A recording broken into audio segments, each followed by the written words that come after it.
Okay, we're gonna do this quick and easy.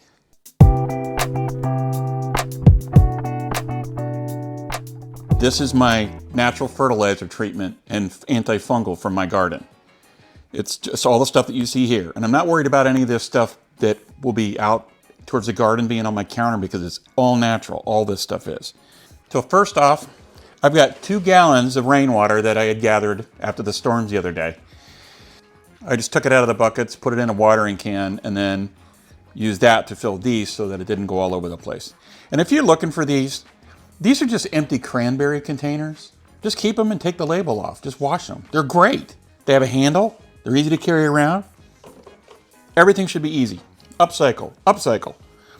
So for this recipe, we've got Arm & Hammer baking soda. As long as it's pure baking soda, any brand will do. But we're gonna I'll do this for ease of use. Use this funnel here. So I didn't fill these all the way up because I need room for shaking. 1, 2 tablespoons. 1, 2 tablespoons. I'm doing 2 of these, by the way, because I need enough to go on both of my garden beds. 1 tablespoon of turmeric. This I'm not going to put in the funnel because I don't want it to stain the funnel. So I'm going to carefully put it in the jar there. Gonna have to get some more turmeric. Carefully. Turmeric can stain too, so if you have countertops that are susceptible to stain, or your face or fingers, just don't keep it on. You wash it off when you're done.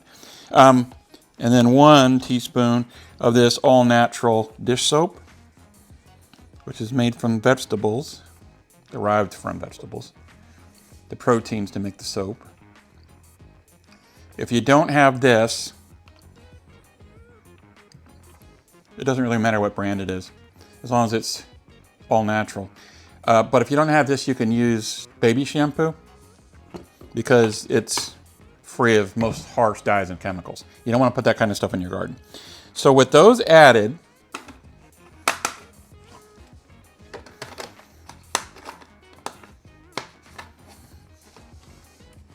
we're going to make sure that it's well mixed.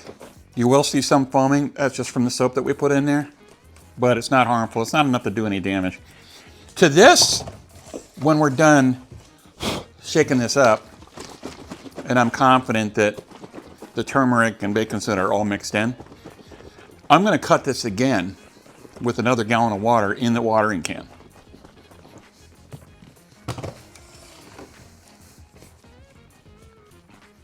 For pouring on the plants or pouring on the roots.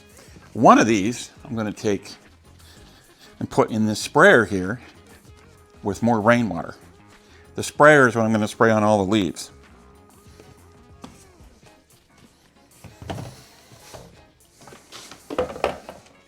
If you need one of these sprayers, I've got a link in the description.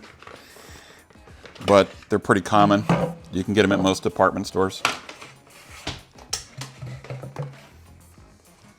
Make sure we didn't get any settling. It's mixed pretty well. If it does settle, just swish it around inside of the sprayer. And again, I would avoid getting it on you. Not because it's toxic or anything, but because you don't want to have orange fingers.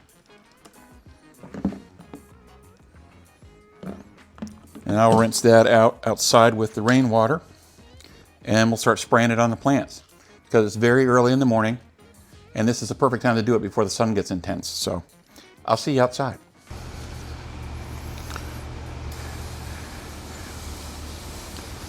Top and bottom of the leaves.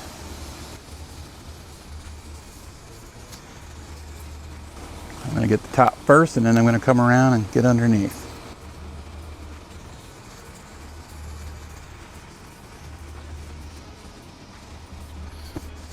The other good thing about these sprayers is because they got the little bent end on them, you can just turn them upside down. Get underneath things. Trying to be as gentle as I can with some of these leaves.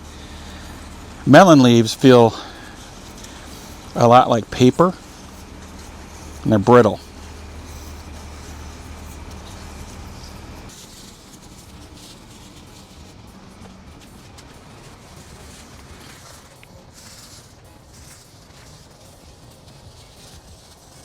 Wow, these vines grow a lot overnight.